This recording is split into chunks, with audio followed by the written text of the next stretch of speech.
has been way too long since we've done not just horror, but something that isn't a shooty bang bang game, you know? What was the last one, Blade Runner? Well kids, it's spooky season again, and I've got something I've actually thought about featuring on the show for a couple of years for one of the Halloween episodes, because back in 2006 I bought it for $20 at a Target based on the cover, and I thought, you know, what's the worst that could happen? Developed by Argentinian studio Nucleosis, which at the time consisted of very few people, Agustin Cordes and Alejandro Graziani, and a composer credited as Seller of Rats. That studio doesn't exist anymore. Now it's called Senscape. See, I had a copy of this game on a CD. It's one CD, right? Because it's an adventure game and not a giant sprawling epic with hours of full motion video. This game is unfortunately considered abandonware. There's a Steam page for it and it's no longer available. And also it's the director's cut, which I don't have, so I'm gonna have to track that down. My memories of this game are hazy at best. I remember it being incredibly creepy, and I remember the ending. Obviously, I'm not going to spoil the ending right now. Dark legends surround the old abandoned Blackwood house, secluded far away in the northern wastelands, by which I assume they mean Scotland. It's actually Northumberland, but I was close. Rising star horror writer Michael Arthate is going to stay in this creepy old Victorian house, hoping it'll help him complete his next novel, which is a plot that has never gone wrong. Is that lonely house inhabited by restless spirits of the past, or something more sinister? Well, I'll tell you what, kids, I used to know, but with this alternate ending that promises to be more shocking than the original, I remember this game being really creepy, atmospheric, and well-made, and we can do something that's actually scary for Halloween, and not some trash horror game that I can milk for laughs. Don't worry though, I got one of those for next time. Yes, the game is still first person, but okay, I know what you're thinking. Clearly it's all 2D, and it is, but also, from what I can gather, the devs decided instead of using an existing 3D engine, which would have been perfectly acceptable in 2006, they wrote their own, the simple creation engine for adventure makers. Scream. And I don't know how any of this works or how it blends all of this together into some kind of cohesive environment and looks pretty good, to be honest. I arrived at Blackwood Manor one cold Saturday morning amidst a thick veil of fog. Time to check the place out. It's very moody and unpleasant outside, but it is England. Okay, that's weird. Doorknob doesn't work. Oh, that's the only bug I encountered during this playthrough, and I don't, That's just odd. None of the other doors are like that. Beautiful house, very nice. The purchase and legal stuff was handled by Jerry, Michael's real estate agent. Really not used to such mundane job titles on this channel. Hello? Michael, it's me. Hey, Jerry. It's good to hear your voice. I see that piece of junk you got there is working. My thoughts exactly. I was afraid it'd fall apart as soon as I laid my fingers on it. That's a rotary telephone. That's a phone so old that I've never even dialed one. And people call me a literal boomer all the time. See, to dial a rotary telephone, you had to do each number like this, and this game requires you to do this several times. 100% Scratch's walkthrough part 2, how to dial a rotary telephone. So how did you find everything?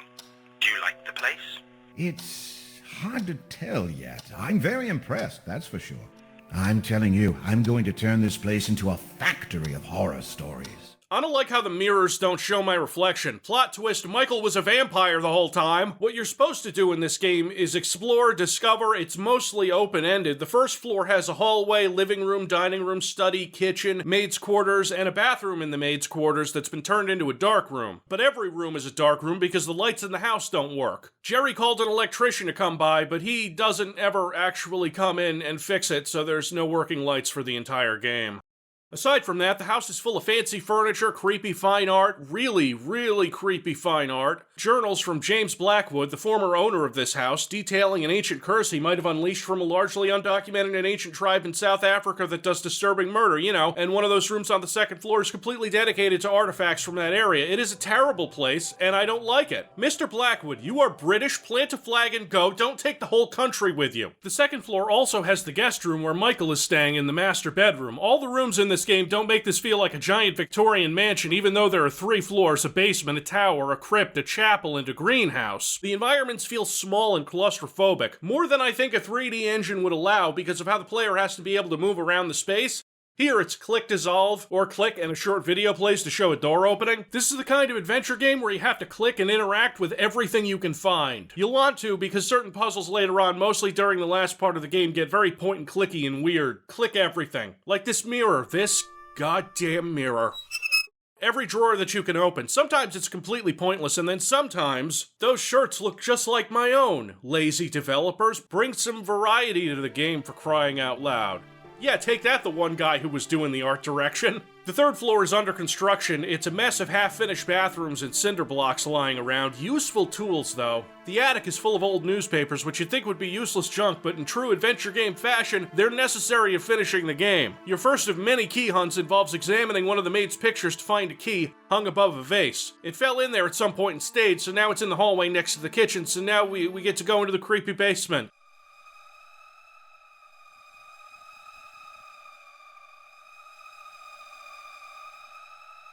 I already don't want to go down there. I don't think the basement itself is too creepy, but this music...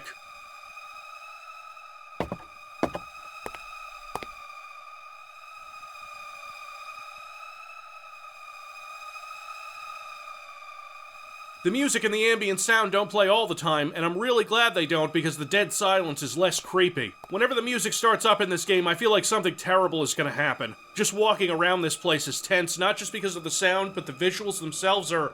I can't explain it. There appeared to be nothing wrong with the fuses, so I don't know why the power is still out. I can't progress until I discover every clue that the game wants me to find, you know, only when Michael's truly ready to go to bed at sundown like an elderly person. So I'm looking around the third floor at a door that I can't open. Michael can see the key in the keyhole, so I'm gonna do the old slip some newspaper under the door, poke the key out, drag it under. The key still gets stuck behind the door because it's a Victorian key that's the size of a small dog. Whoever said that dumb technique worked? I feel stupid enough already for trying it, thanks game. When in doubt, go for the phone. I found the number for Michael's assistant Barbara on a notepad in his suitcase. Hello, R8 Productions. R8 Productions? What in heaven's name was that? Oh, hi, boss. I was just fooling around. Well, don't. I don't want people thinking I'm some kind of studio. And don't call me boss. I'm sorry, it's just that no one was calling and all of a sudden I got excited. I told you it was going to be that way, girl. But I still need you there. I just hope you're not being bored to death. Oh, don't worry. I'm studying tongues during my spare time. Oh no, what she means is that she's studying foreign languages. This one line is a clue to a puzzle, and you better be listening. Okay, so, the maid was Italian, and you find a letter of hers in her room. Well, no, you find a pad that she wrote a letter on, and you use a pencil to make a rubbing of it, and then put that in an envelope, address the envelope, leave it in the mailbox, and have it sent to her because this game takes place in 1976. Not that that matters, there's no power, you're in the middle of nowhere. If you're really stuck, and sometimes if you're not, you know, if you need someone to talk to, you can call Jerry. Jerry's the guy who knows everything. You find a safe behind a painting in the master bedroom, call Jerry. What's up, Michael? I found a safe box in a room upstairs. Would you happen to know the combination? I think I should. Let me see. I did take note of a combination once, but I don't have it here right now. Oh, okay, I'm sure nothing bad. Oh god, I missed the electrician. The electrician missed me. He left a note in the mailbox. Bloody hell. He was supposed to meet you at the gates early this morning. I thought he was just being late. Damn, that I must have missed him for a few minutes. What the heck am I supposed to do now? Why don't you go check the fuses yourself? No, I did that. I don't really want to go back into the basement again. What should we do now? Go get some candles. You're joking, right? He wasn't, but I've already searched everywhere. There are no candles. Maybe I can get some writing done. You know that thing I'm here to do.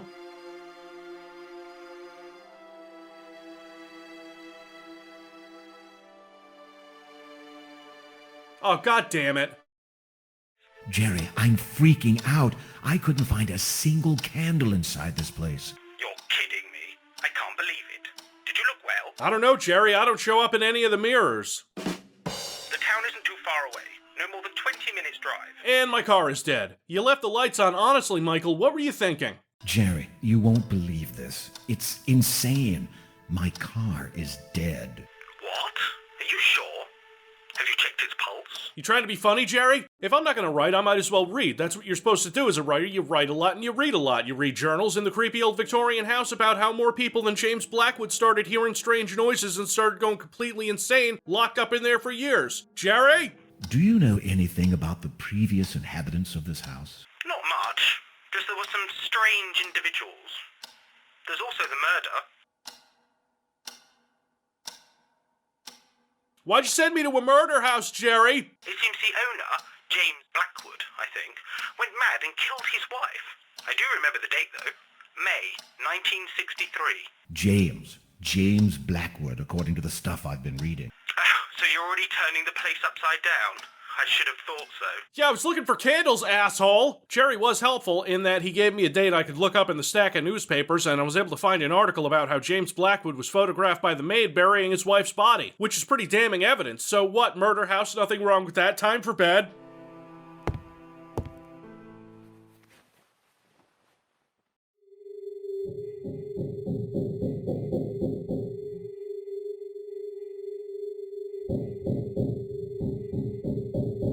Game isn't letting me go anywhere besides the creepy gallery of stolen South African antiquities. This door wasn't here before.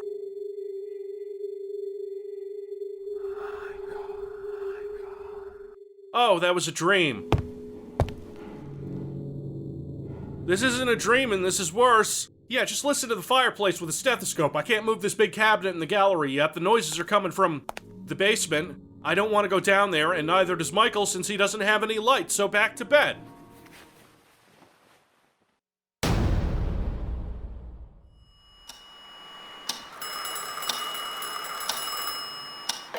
Hello? Michael, how are you doing over there? The sky's falling here. You mean this storm has hit there too? Seems the entire universe is falling here. I'm afraid to go outside. That's right, the entire day is spent inside this creepy murder house and the electrician isn't coming. And neither is Jerry. He does at least give you that save combination so you can continue not finishing your book. You find a bill from the contractors for the work done on the upstairs that isn't finished, a number for the bank which isn't open on Sunday so I'm not getting anything out of them, and a key to one of the unfinished third floor rooms that I couldn't open before. Oh no, never mind, it's full of devil paintings. Evil, black magic, fucking nope. Nope. But also, the adjacent rooms have important tools you need.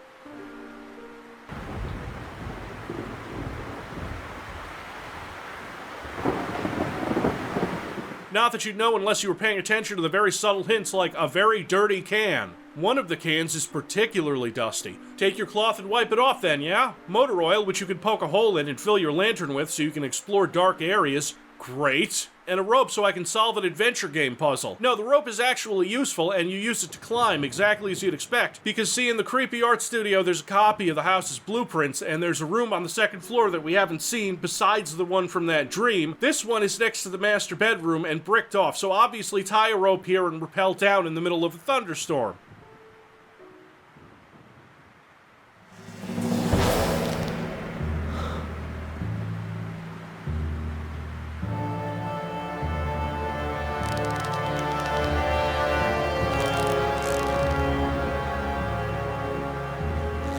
Why don't you fucking write something, Michael?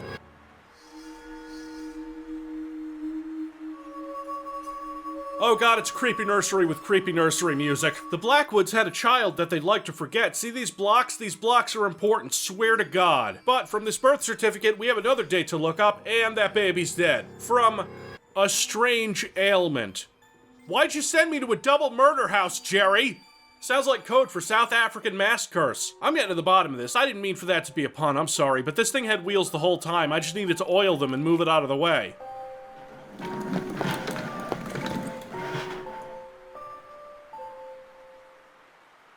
Yup, that's a door from my dream, and it's not like I can not open it. The room inside is dark. You know, I've only got a limited amount of matches this whole time. Yeah, Michael doesn't smoke even though it's the 70s, so he's got matches for— oh my god! This one, I can tell, is the boss mask, accompanied by a letter with even more information about the tribe that Blackwood stole it from, who slaughtered entire villages with their bare hands. Elimination process of a useless member, unnecessary child. Oh. Oh. Very cool. Can I go? No? Well, maybe I can actually get some writing done. Okay, let me see what flows out. You know, when you're a writer, it's all stream of consciousness, man. There's no planning, there's no notes, big conspiracy boards with characters, connections, motivations. Jerry, it's me. Why did you send me to a double murder South African mass curse house, Jerry? You won't believe what I've found here. Try me. It's about the happenings that led to the murder you told me about. There's an impressive backstory surrounding this place and many loose ends. It would seem nobody ever stumbled upon this. Shouldn't you be working on your book? God damn it, Jerry, I was working on my book. Look, right here. Well, shit. Okay, time for bed. I guess there's no scratching going on. I have free roam of the house, so I'm not railroaded in a dream. Still feel compelled to check on that creepy mask.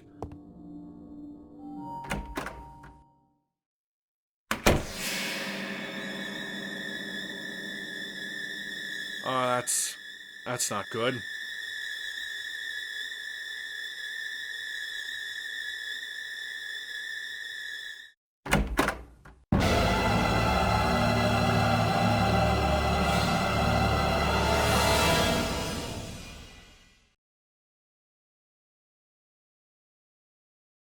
Okay, this time I'm definitely not dreaming because the horrible scratching sounds are happening. And now I have a lantern.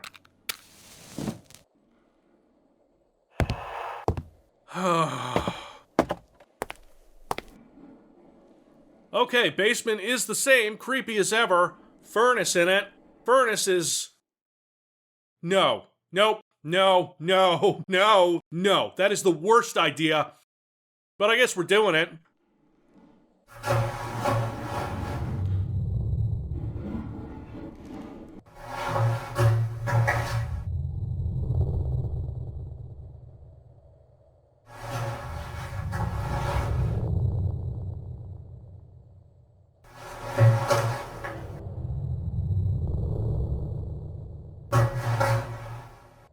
That's some kind of door. I mean, if I've gotten this far, I might as well... leave this horrible place and never look back. Yep, that's what I'll do. I remember not expecting a point-and-click adventure game to terrify me, but here we are. Michael decides the best course of action is to go back to bed. Michael is dumb. I would be hopping this fence and taking my chances on the road by now. Fuck this. At least the text here says that this is his third and final day at the manor, so he's gonna actually leave. Or die. He's not gonna get any writing done today either. Now, Monday is the game's final act, the one where the puzzles are greater in number and difficulty. I've put a spoiler warning up because after this everything gets explained for better or worse. Michael bitches that it's very cold inside the house now, so I use one of my precious matches to light a fire, finally, and also naturally call Jerry. Who is it? It's me. The ghost hunter.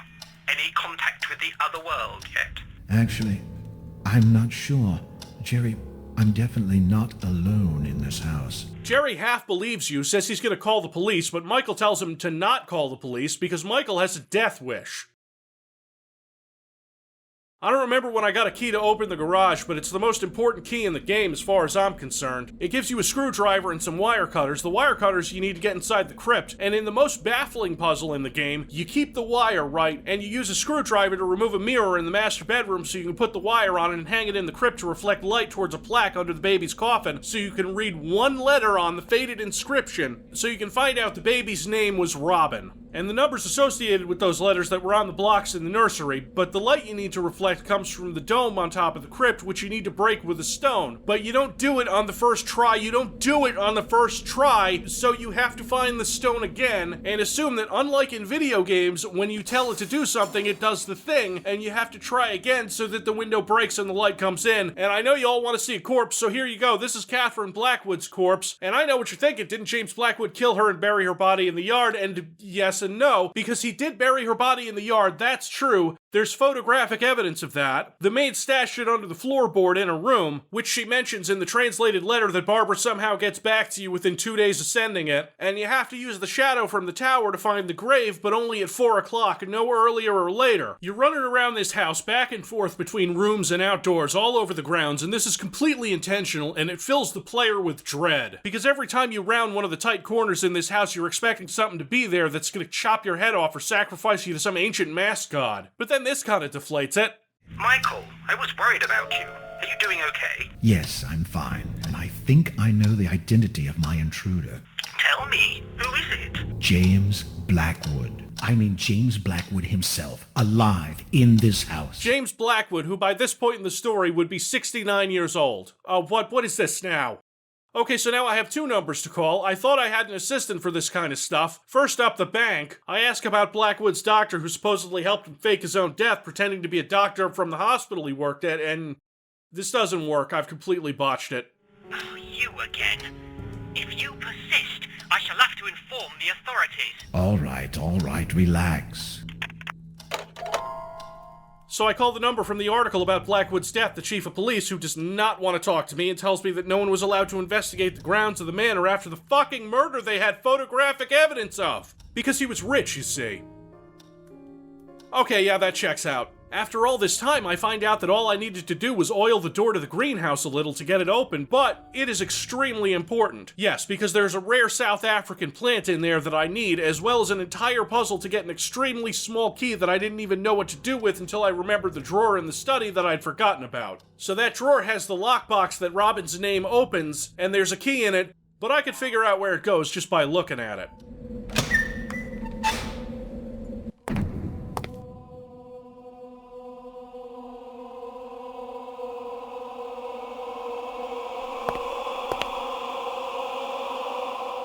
Oh god, that's terrifying. Was it really necessary to make the big wooden Jesus so goddamn unsettling? Were they Catholic? Underneath this altar is a secret room which has the steps to create an amulet that will settle that horrible masked spirit down. You need a lion's claw, which is on a necklace in the gallery. You need a piece of the victim. Oh boy, we get to dig up Catherine and take one of her teeth out. Sorry. Grind up both of them, mix with the South African plant we found in the greenhouse, cook them up with this stove on a can lid. The can lid, I don't even remember where I found it or when, but it was essential. And use them on the mask.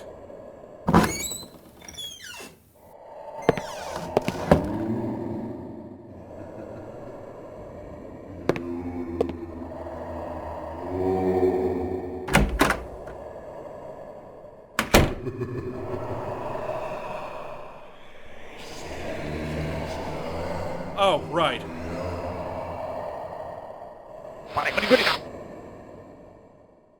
At first, nothing seemed to happen, but then the atmosphere felt lighter, as if the house had been relieved of a monstrous burden. There you go, listen to that music. This house is clean. I'm not sure I could truly explain why this game is so effective with its atmosphere until the end, where the spoilers are, because you gotta realize this whole time, there was nothing. There was no one chasing you around. Nothing waiting around the corner. I knew that from the last time I played this game, and it's still so goddamn tense and unsettling. Okay, well, I think it's time to go. I charged the car battery with an improbable device on a bike, and...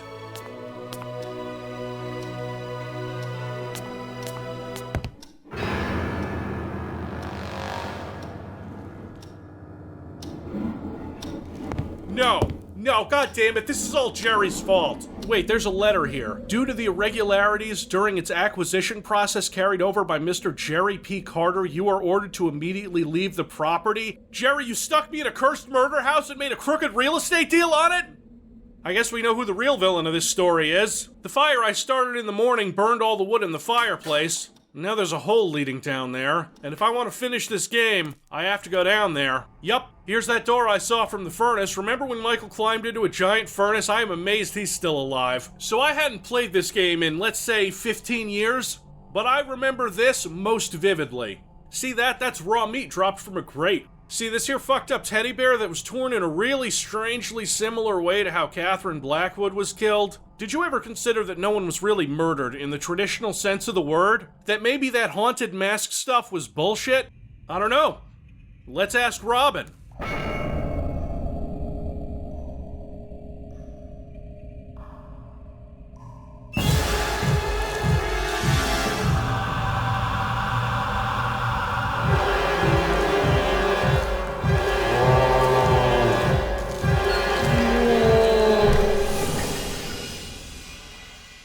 Yeah, you bet that's still burned into my brain after 15 years. I didn't find the secret ending either. That one, nah, I didn't go for that. And it's not like it comes out of nowhere. The game has been hinting at this the whole time, implying the haunted mask thing is superstition, and there's an extra chapter in Director's Cut that sucks.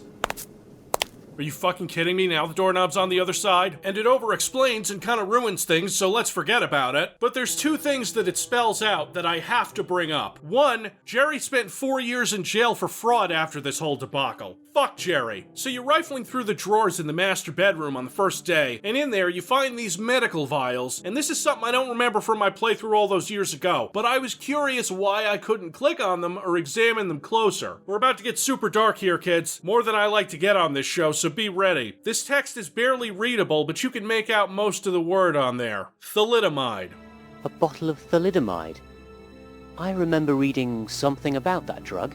Not just a word that Billy Joel once rhymed with homicide, thalidomide was a drug invented in the 1950s where it was sold as a treatment for many things. Nowadays it's used for cancer treatments, but back then they sold it over the counter for women to help with morning sickness. Thing is, it caused very serious birth defects. I'm not showing pictures of thalidomide babies. They're not gruesome or anything, but I'm still not gonna do it. Thalidomide actually has its own history and is also a horror story that I don't want to get into in my stupid YouTube video. Gonna be real though, I'm not sure it would have done this to someone. But in this story, James Blackwood, his doctor, his wife, these upper-class rich Victorian lunatics, when they weren't pilfering antiquities from African countries, had a disfigured child and locked it away in a dungeon, fed it for years and years, and when some hack horror writer shows up and hears him scratching against his cage, accidentally leaves the door open when he runs out. And it's all fucking Jerry's fault. There isn't really any interesting gameplay to show off in the credits when I'm playing a game like Scratches, so here's a couple demos people kept asking me about. First up, Fallen Aces, the newest New Blood demo, which is fun and so polished you'd think they delayed it 2 months to work on that. Fun combat, and I'm not actually gonna say anything else about it because New Blood keeps putting up quotes about my dick on the store page, so here's some of Gianni shitting. Come on.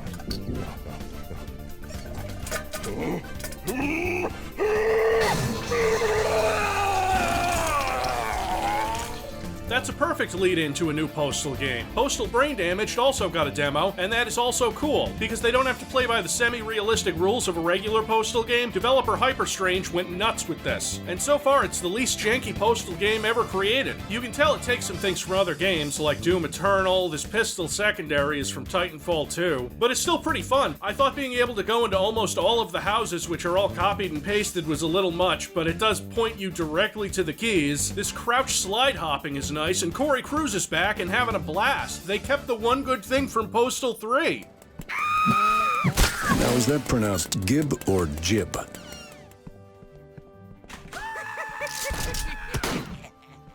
Stay the fuck